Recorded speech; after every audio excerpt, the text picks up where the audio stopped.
Season 3 of Squid Game didn't hold back. From jaw-dropping twists to some of the most shocking eliminations in the series, this season showed just how far desperation will push people. Today, we're breaking down every single way players met their end in this brutal new chapter. The season kicked off with a familiar face, or should we say, a familiar giant doll. Red light, green light returned, but this time, it was upgraded. Motion sensors were more sensitive, meaning even a twitch could get you killed. We watched as players froze mid-run, only to be picked off by sniper fire the moment they lost balance.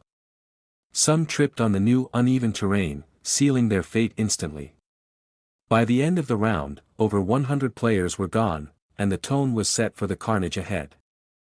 The infamous glass stepping stones challenge came back, but with a sinister twist. This time, the glass panels were moving on a slow conveyor system, making timing just as deadly as guessing. Several players tried to jump 2 panels ahead, only for the glass to slide away, sending them plunging to their deaths. Others were shoved by desperate competitors, proving that in Squid Game, the games are only half the danger, the other half is the people you're playing with. A brand new game, Human Pendulum, quickly became one of the season's most talked about death traps. Players were strapped to swinging harnesses and had to leap onto moving platforms suspended over spikes. If you missed your jump, instant elimination. If you hung on too long, the rope cut automatically, sending you straight down. It wasn't just the fall that killed people, some players were impaled mid-swing, a detail the camera didn't shy away from showing in horrifying slow motion. The marbles game from Season 1 returned, but this time, betrayal wasn't the only danger. Losing your set of marbles still meant elimination, but now, the losers were strapped into high-pressure water tanks that filled until they drowned. The psychological tension was unbearable. Some players tried to sacrifice themselves for friends, but others tricked their partners into losing. This round was where alliances shattered, and 40 players never made it out. In one of the most claustrophobic games ever, the rat maze forced players into an underground labyrinth with collapsing walls. The twist? Deadly traps were hidden everywhere, poison darts, spike floors, and walls that suddenly crushed anything in their path. Many players died simply from panic, taking wrong turns that led straight to their doom.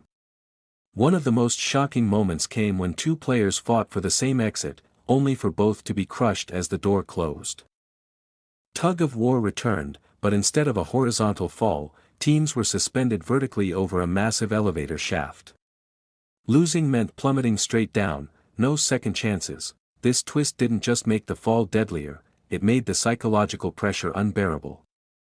Players were screaming not from fear of losing the rope, but from watching their teammates slip inch by inch toward their deaths. The final round brought back the original Squid Game, but with electric floors that could shock or kill instantly if you stepped in the wrong zone.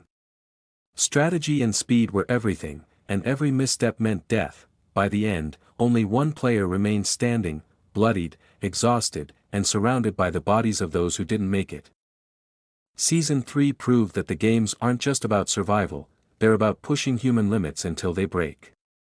Every death told a story, every twist upped the stakes, and every survivor walked away changed forever.